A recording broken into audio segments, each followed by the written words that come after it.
guys, little video dedicated to chefs. You know, because I was thinking earlier, I got the hater comment today. You know, you try to ignore the comments, but you still want to read them because there's a lot of people that put love comments, right? They encourage you, they love what you do. So you don't want to just ignore all these people because you're trying to avoid haters, right? So I do try to read comments as most as possible, but every maybe once a week there's one comment that really pisses you off, right? But I try to detach myself completely. You know, I drop importance on everything that can have a big effect on your psyche. The trick is to drop importance, right? Remember that nothing matters on this planet. You're just an animal. This guy's just an animal. Nothing makes sense. It's fine, right?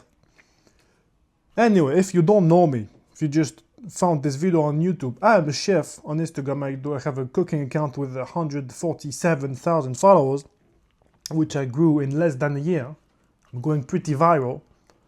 And so my path, I was a chef.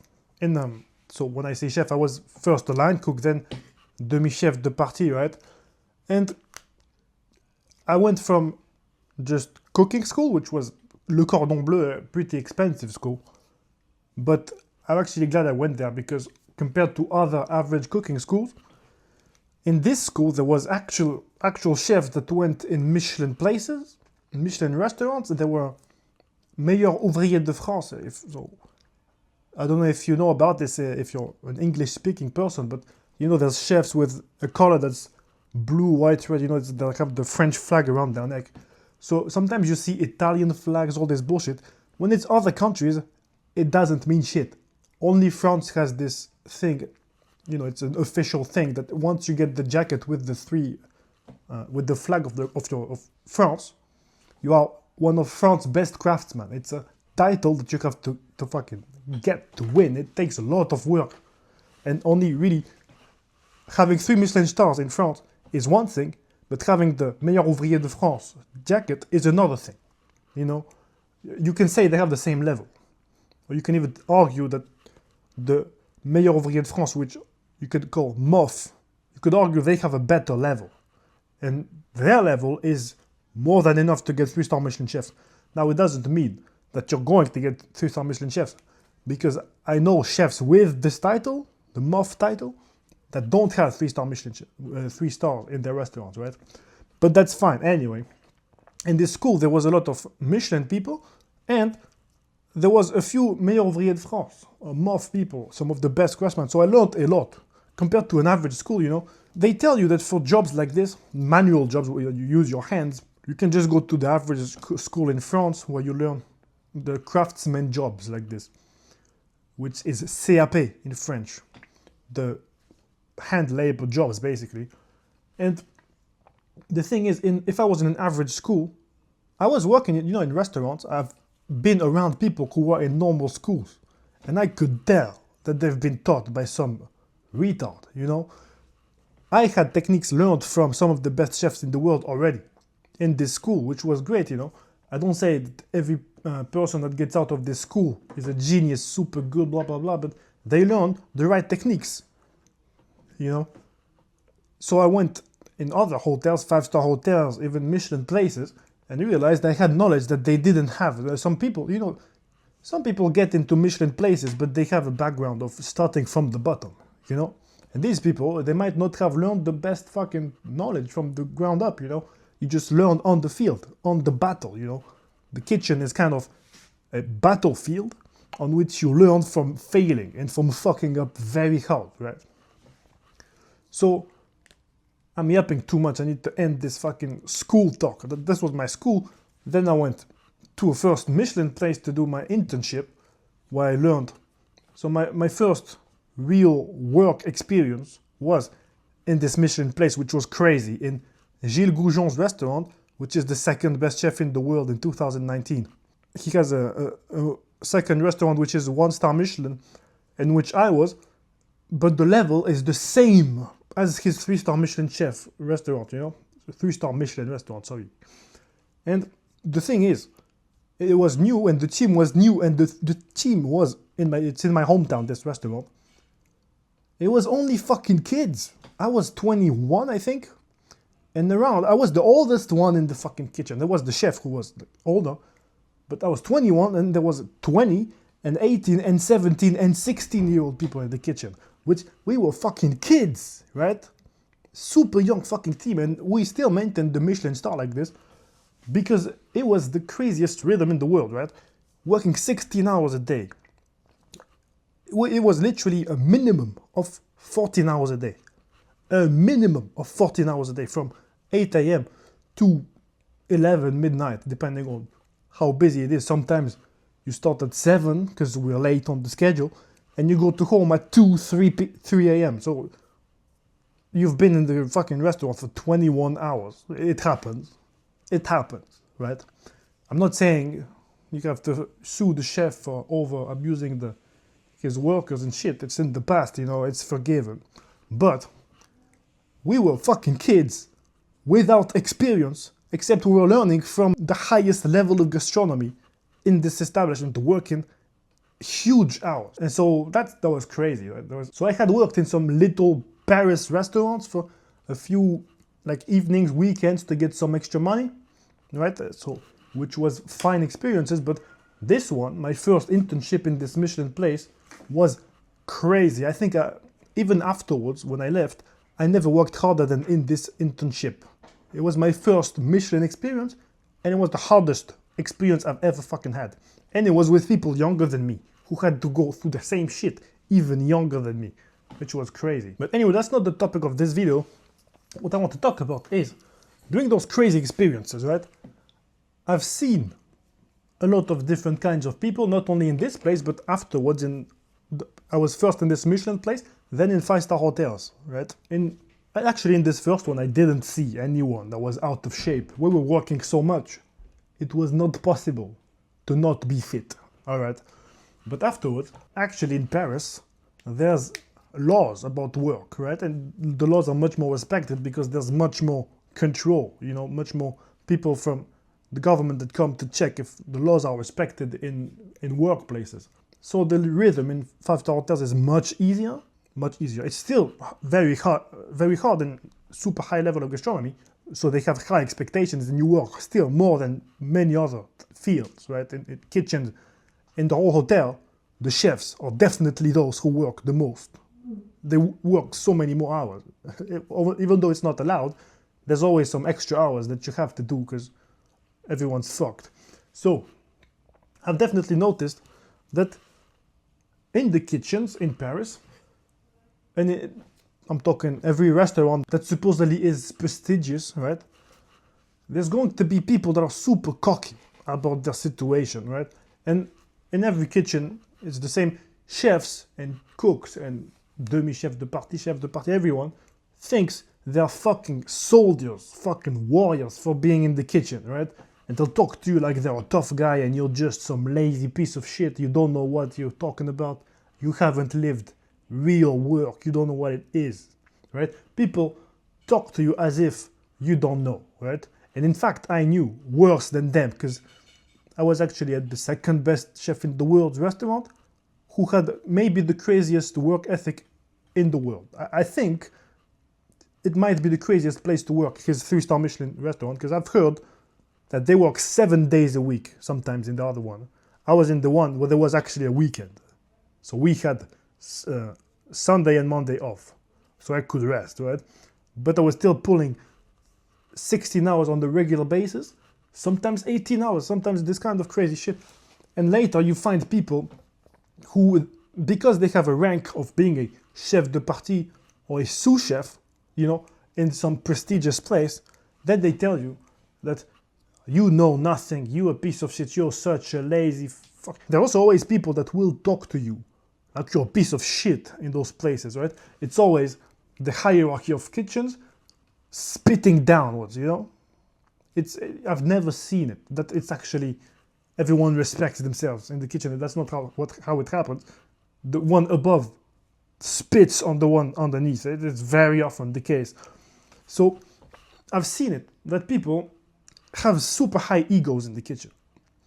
super high fucking egos and think that they're so tired, that they work so much and they don't understand what it's like.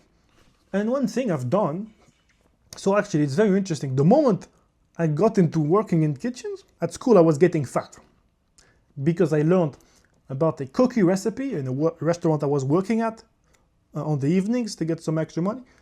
They had the craziest cookie recipe and I got addicted and I was making them 3 times, 4 times a week. So I got super overweight from the cookies, the fattest I've ever been. If you've seen on my Instagram posts, the fattest I was from those cookies. I was eating so many fucking cookies, I got super addicted and I got fucking fat. But after this, when I left the school, then I had to get into the internship and the real jobs. So I didn't have time to just bake myself some cookies, right? And from this moment that I started working for real, I only got fitter and fitter, ever. Like I never got a beer belly afterwards, I never gained fat, although I was working in kitchens. You would assume, people tell you all the time, oh yeah, you're a chef, it's normal to eat. I'm a chef, I just eat, I have to be fat, it's normal, I'm a chef, right? Chefs have to be fat. That's the biggest cope in the world. I only got fitter and fitter from being in the kitchens. So first of all, in this internship, I lost 20 kilos. And it's another thing I want to talk about in this video. I haven't planned how to talk about it. I'm just flowing into it, right? So there's this idea in kitchens that if you don't have sugars, you will faint, you will die, you will blah, blah, blah. And there's this idea in the whole fucking world that you need sugars, right? You need sugars to be able to work, to do your work, which I think is ghost up theory, that you have to intoxicate yourself to keep going, as if sugar is the solution for everything.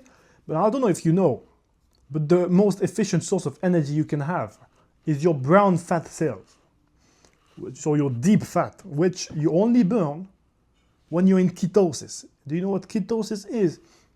It's when you haven't eaten for something like 14, 16, 18 hours, and your blood starts draining from this deep brown fat, and that's how you burn energy the most efficiently. Your brown fat cells are super energetic.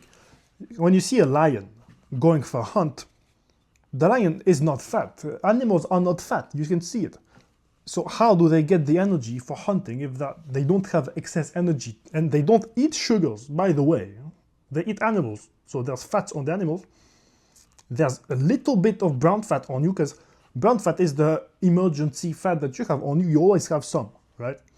Animals use their brown fat to hunt, because it's the most efficient source of energy, right? Normal fat is still a great source of energy, but not as good as brown fat cells. And the only way to use those is to be in ketosis, is to have fasted for a very long time. So when I was in the kitchens, I was seeing those people thinking they're such tough guys, and they don't have energy anymore because they work so much, right? And they need to have their Coca-Cola, they need their sugar all day long, right? I saw people bring tons of sodas, right? They would come from the staff meal place. They would come with 4 sodas for themselves, for the evening or for the day, 4 sodas. I've seen people do this. 4 is a rare occasion, but very often 2, 3 sodas. Just to, oh, I need my sugar for the service. You know, I need my sugar, otherwise I can't fucking act. You know, I can't perform, blah, blah, blah.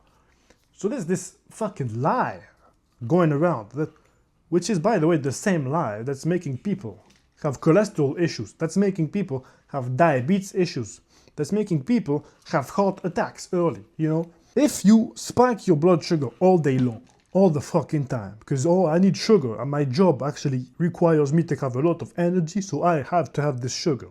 But these people that do it, all of them that I've seen had a lot of fat on them. Either they were super obese, or just overweight, because they're, you know, the chefs in the kitchen that has to be overweight. And when you see people like this, they have a bunch of fat on them. It might be you, and maybe you have a bunch of fat on you and you think, oh, I need my sugar to have this energy. That's the biggest fucking lie in the world. You don't need sugar, you have fat, a bunch of fat on you, which, first of all, fat is a great source of energy.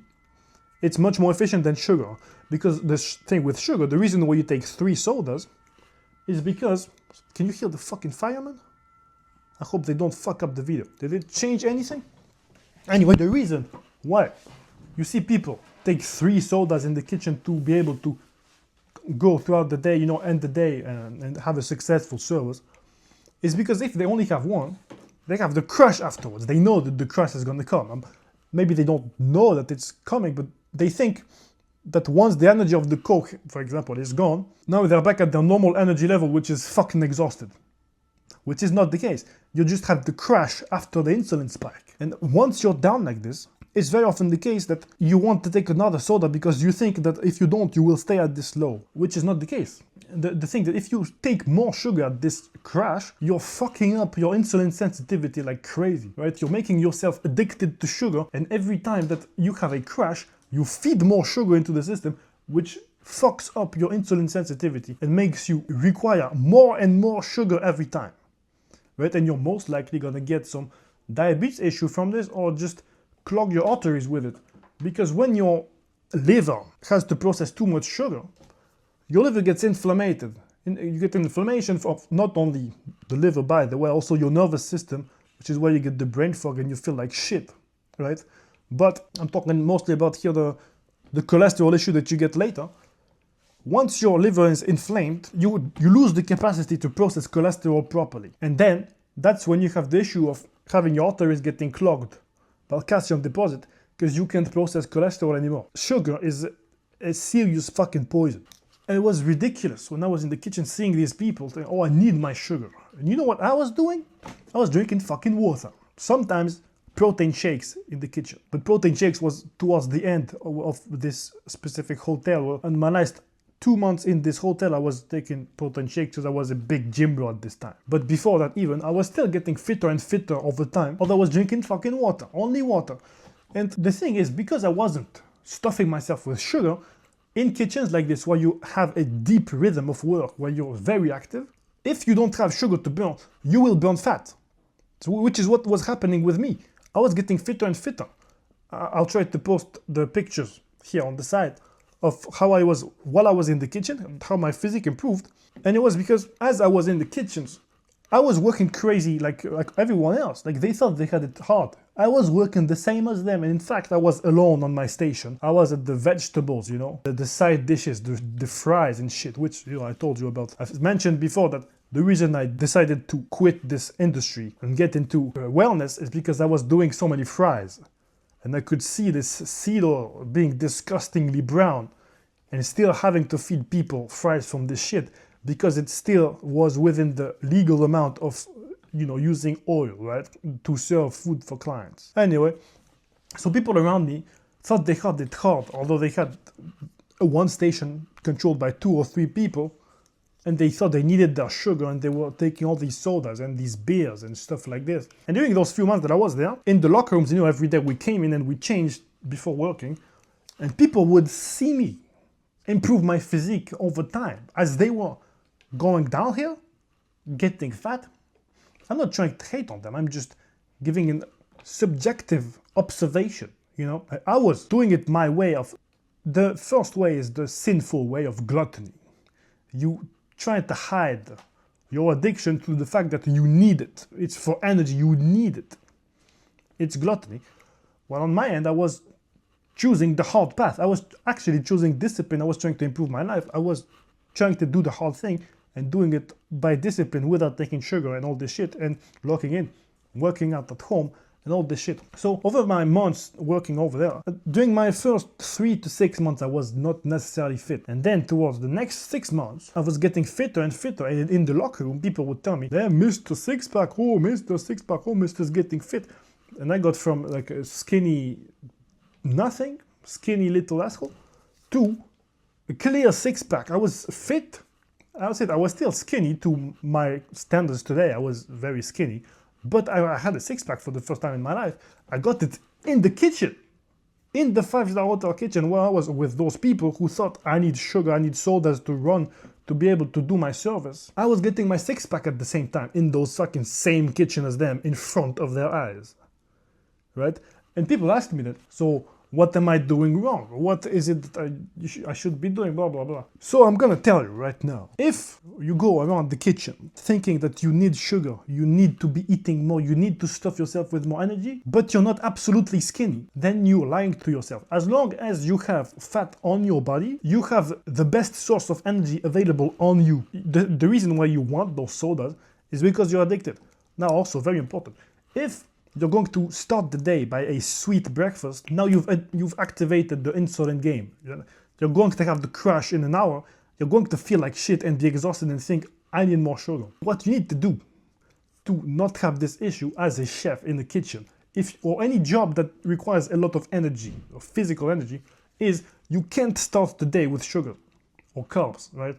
Bread is carbs, rice is carbs, pancakes is carbs, croissants are carbs, this kind of stuff.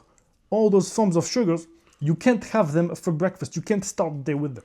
You need at least to go half of the day as a chef. At least, let's say you had a coupure kind of stuff like me. So when you start at 8, and then you have a break at 2 p.m., and then you come back at 6 or 5, and you end at midnight, right?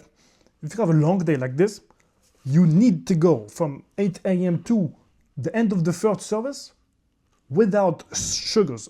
You can have fat. I was using cream a lot because I was making puree, right? And you could actually drink some cream, eat some butter, this kind of shit. This would keep your energy running for a few hours still. But I still would rather you have no breakfast at all, because what happens? It's the reason you have those crashes is because you use what you have in your stomach. Your body prioritizes what's in your stomach rather than what's on your body as a survival mechanism, right? You want to survive, so you don't burn the resources. You use the fuel that's already there available, quickly available, right? You eat sugar, you use this as energy. So you don't eat breakfast at all, because during the 6 first hours of the day, you might feel like you're hungry, which is going to happen because you're addicted to sugar. And as well, you're going to see sugar everywhere in the kitchen. It's going to be a mindset question here. You're not going to faint. You're not, because you have a bunch of fucking energy on your body. So as long as you have this fat on you, if you're very skinny with no fat, then it's a different thing. Then you can actually have sugar. I would say is better. But if you have fat on you, and don't lie to yourself, look at me. You think I don't have fat on me because you can see my muscle illustration here? I have fat on me. I have a bunch of fat on me still at this level. I'm at like 16, 17, 18% fat. Probably 18, 19 even. I have a bunch of fat on me. So even at my level with my muscle, I would not have any breakfast for morning, because this fat I have on me is a much more efficient source of energy than sugar. Because sugar will make you crash out in 1 hour and be exhausted. Fat does not do this. So for the first 6 hours of the day, drink a bunch of fucking water. You want to tame your hunger with liquids, with water, right? You do this, and then after the first service, or at the end of the service, at the end of the service you have food that wasn't sold. Now you can start eating this, Now that you've spent 6 hours, you've been spending 6 hours burning fat continuously. So usually you have sugar at this time. Usually you're accumulating fat on this fucking time frame, because the first moment you eat sugar at breakfast, you were eating breakfast, you started this mechanism of starving yourself every hour. Every hour you want to have some more sugar, so you taste more things around the kitchen. You might not notice it. You might not think that you're eating a lot. You might think that, I just taste things here and there. If you taste one potato here, and you taste one thing at the pastry guy, you're adding extra accumulations of fat in your body, because those sugars spike your insulin, and that's the thing that signals to your body to accumulate fat. When you wake up and you don't have anything, your insulin is low, and from this moment, when your insulin is low, you can burn fat. The moment you spike it, you're not able to burn fat anymore. Insulin needs to be low if you want to burn fat. So that's what I wanted to talk about here, to tell you that as a chef, it makes no sense to be fat. It just is a sign of addiction or being in the bad habit. And especially people think, I'm a chef, it's normal for me to be fat. It's not.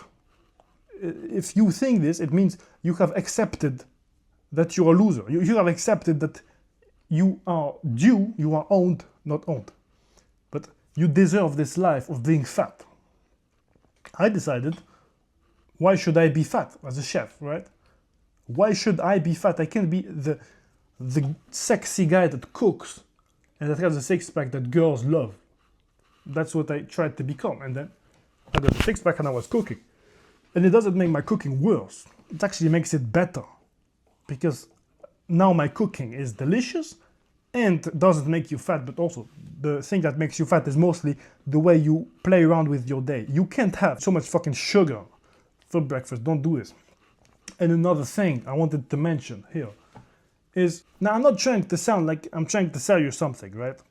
The things I sell, right, you might want to know about so that you can get it out the way, is I have a school community where I have my nutrition knowledge, cooking knowledge, on which I upload videos every week. If you're interested in this, it's in the description. I have a one-to-one program on which I have clients one-on-one with calls weekly, on which I guide them towards getting fitter. That's the things, right? But now I want you to know, around me when I was in the kitchens, I could see people accumulating cash. Like, they were with me in the same kitchens working very long hours, and some people lived with their parents. So they had no expenses, no time to go spend the money because they were working crazy hours. So they were just working and stacking cash. And a lot of them at very young ages had a ton of money fucking saved up. Like at 18, some guys had 30K, 50K saved up because it's the kind of jobs where you start at fucking 15, 16. And so people around me had 30K in cash, 50K in cash in the bank, just laying there, doing nothing. So I think it's a great discipline to have to not spend it, but it's a good mindset to have to not waste it all as soon as you have it. Cool. But I need you to know as a chef that if you're in a situation where you're not the fittest, your health is the first fucking priority you have. You might think that you don't have time, right? As working in a kitchen like this, so many hours, you might think you don't have time to do anything else than work. And I understand why you wouldn't want to join some coaching program, some nutrition program, right? So understandable, but I want you to know that your health is the most important thing in your fucking life. And in the kitchen, what I've seen, like from the beginning that I've started cooking, I actually haven't seen anyone else than me get fitter and fitter over time. And it's not a question of making tasty food or making bad tasting food. I don't make fucking high protein vegan powder, how vegan protein powder recipes with protein muffins and protein bullshit. I don't do this. When I cook, I make the traditional French food. That's very fatty, very strong, very, very rich. It doesn't stop me. Like being fit doesn't stop me from making great things, right? So I want you to know that your health is your number one priority. During those, I've been in restaurants like 6 years, and I've noticed everyone around me getting fat. Best case scenario, they would stay the same. So they would gain a little bit of fat while working, and on vacation, they would burn it off. They would exercise during vacation. Best case scenario is people stay stagnant. But I've never seen anyone else than me get fitter and fitter over time in the kitchen. And it's possible. But I don't know why the mainstream idea, especially, I would have said, in the gym bro community, in the protein powder community, they don't care about hormones. But in kitchens as well. Like, it's supposed to be a health environment, isn't it? You're feeding people. It should be about health. How come so many people are unhealthy in the kitchens? It doesn't make any sense that chefs are fat. Why are people going out to eat in places where they're fed by fat people? Don't you see something fishy going on here? You should be fit as a sign of respect for the client. You should show the client that you care about what you do, that you prove it on your own body. Although they might never see you, the clients, right? They'll probably expect that there's some fat guy in the kitchen. But I think as a sign of respect for the client, you want to show that you care for their body, you care about their health, therefore you should be fit yourself, right? And you don't have to spend a lot of time doing this. There's just a few things that you need to learn about nutrition and how your body works, for instead of your body slowly getting worse and worse over time, for it to get better, you know? So yeah, so instead of getting worse and worse over time, downhill, it actually gets better and better over time on autopilot. That's what's been going on for me. You think I had fucking time to go to the gym when I was working 16 hours? Waking up at 8, getting home at fucking midnight? 16-hour days minimum sometimes? I didn't have time to go to the fucking gym. Yet, my physique from the moment I started the kitchen to today has only improved. Over 6 years, my body only fucking improved. So, I'm not a fucking magician. I'm just someone that cares about the message especially. I think it's a beautiful job making food for people. You're trying to make people happy in your job, which is great. But how, if you're trying to make people happy in a way that is making them fat, it means you're not trying to seek for their happiness. It means you're giving them dopamine. The thing, dopamine that's going to damage you later. It's a dopamine thing again, right? The reason you're fat is because you love this dopamine of tasty things that damage you later, right? Except there's another way to go about pleasure, and it's not the short-term pleasure, it's the long-term pleasure. It's going about life in a way that's going to make you proud in the future. Instead of making your decision on the moment, all your decisions, right? Instead of choosing, should I take this donut or not? Think about what's going to make you proud in the future. Is it going to make you proud to eat the donut? Or is it going to make you proud to keep your fast going until 1 p.m., 2 p.m. once the service is finished? This is going to make you proud. In terms of dopamine, the donut is the decision, right, to take. But in terms of pride, the not taking the donut is the right decision. And it's going to make you proud. Always, right? So I think as a chef, you should think about it in terms of pride and making your clients proud, you know? You should care about your clients' health more than anything else. In kitchens, people forget a lot about the fact that they're serving clients, especially in kitchens. When you are a slave in the kitchen, you don't see the clients. You think that you're just serving the chef. You need to remember that you're serving clients. That's the top one priority that I was seeing and people were not seeing. I was making those fries that were hurting clients' health. But it was within the legal fucking numbers of acidity, so I was fine. You know, we didn't have to change it, blah, blah, blah. The hotel was saving money. I knew it was fucking harming people's health, so I quit the job. That's what I did. That was my response, right? As a chef that was trying to make people healthy, one day my chef asked the whole team, why did you pick cooking, right? And everyone had their reasons.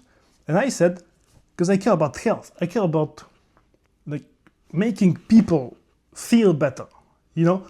And from this day, it was the first time I thought about it, and then I started applying it. And when I realized that in this kitchen, I was not serving clients in a way that's helping them, I was just serving clients in a way that's making money to the hotel. From this moment, I quit, and I started focusing on my content on social media about getting fitter and helping people getting fitter, right? So if you're in the situation where you're stacking money and you are not fit, you need to remember that fitness, wellness of your body is the best fucking thing you need to care about. It's the top one priority.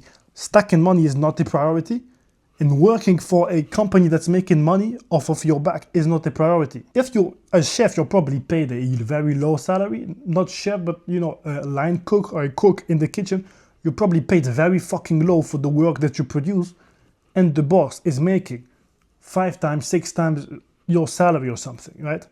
The business is making a ton of money from your labor, from your fucking hands. If your hands get removed from the kitchen, the business fucking crumbles, fucking fails, right? So your labor is not even used for your own benefit. You need to understand the priority is your own body, your own health, right? And for that reason, I think you should seek people like me to give you advice, right?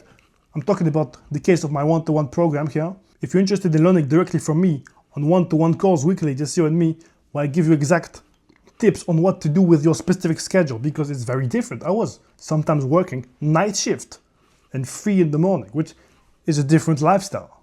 Some people work literally during the night and not the day, which is another specific case to go about, right? So I tell my clients a different schedule depending on what types of works they have. If they have physical works like working in the kitchen, or if they have desk jobs, you know, you're just at a desk doing nothing. It's very different lifestyles. if you want to be on autopilot in the way that you apply simple things. I'm not going to tell you about, because I have a chef account, people think I'm going to give them a meal plan and the recipes to make to become healthy.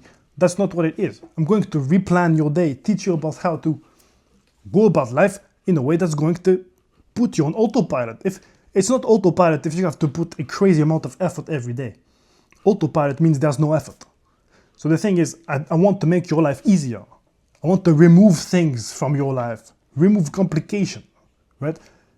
There's a lot of bullshit information going on in the, not only food industry, but in the mainstream society, right? The reason chefs are fat is not because they don't care about fitness, is because they go about this idea that it's normal to be accumulating fat. It's normal to chase dopamine as a chef. That's what it is. It's normal to chase dopamine as a chef. I don't think so. I think they're exposed to more temptation, right? Chefs are exposed to more temptation. Now it's your duty to understand whether you want to chase dopamine, you want to fall for temptation, or if you want to serve people, you want to help people. As a chef, you should serve people. That's the reason you do this job. If you chose to be a chef because you just like to cook for yourself, then you took the selfish decision. As a chef, you should only do that if you want to serve people. And if you want to serve people, serve their health, make them better people, right? And for that reason, I think you should join my program, right? Anyway, if you want more info about this, you can book a call in the description so we can have a discovery call where we talk about your situation, see if you're interested in joining my program. Otherwise, just press follow on the YouTube, look at my Instagram stories. Every day I talk about this kind of stuff, about mindset, about how to change your situation around from what you have the power in your hand, right? Every day you have the power in your hand now. If you push something to next week, what you're doing is you're taking the power from your hand now and deciding to throw it into the future. You throw the power away. You don't have the power anymore. You don't know what's going to happen. You might have to fucking change country within this week. You might have to go back home because your fucking parents died or something, If you don't act today, you're making the decision that the power that you have in your hand now to act, you're throwing it into later into the future so that maybe you'll still have the possibility to do it. But things happen in life, things happen, things change. And by throwing your opportunity into the future, there's a very high chance that you just lost the opportunity forever, right? Which is why you need to act today. I'm not trying to tell you, you need to buy my program today. I would love if you did it, but I'm not going to force you about this. I just want to tell you that as a chef, you're here to serve people. And if you're going to serve people, you can't be intoxicating them. If your job is intoxicating people because you're making fries into this deep fryer that hasn't been changed in 48 hours and it's seed oils that are super fucking rancid already, and oh my god, it disgusts me to talk about it. You should serve people. And the only way to serve people is if you serve yourself the best. If you have yourself at the highest standard possible, then it's very easy to apply it to other people, to transfer this wisdom, to transfer this love to other people, all right? I hope you can see that I'm being completely honest, right? It's not just me telling you to join my program. I'm fine if you don't, right? I actually don't care. If you think I'm an asshole trying to sell you something, fuck off, I don't care. I'm fine without you on my program, but I just want you to know that it matters, it comes from within, right? You should care about serving people, therefore care about yourself. Treat others the way you want others to treat you, right? So start paying attention to your temple. And if you have this potential, you've been accumulating money because you're a chef, many people are in this situation. If it's your case, I think you should use this fucking money to invest into something that's going to change your life. When you use money from your savings, it doesn't disappear, right? It's not, I know it's painful because you see the number of the saving go down. You think, oh my God, I just lost this money. Anytime you spend money, it's never gone.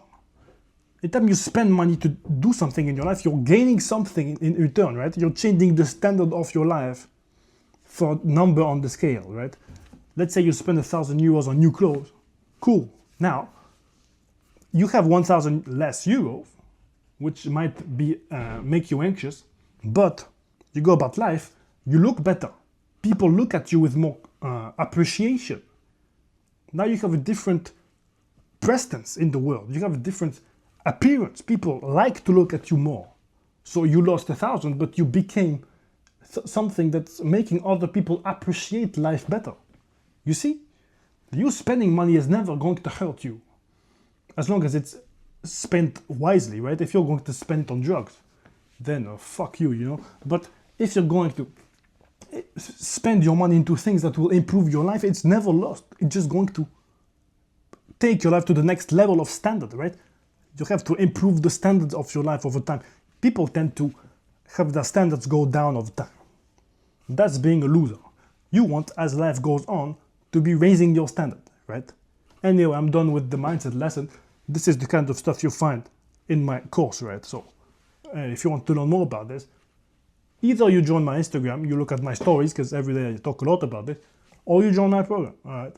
It was very nice talking to you. Press follow on the YouTube, and I'll see you soon.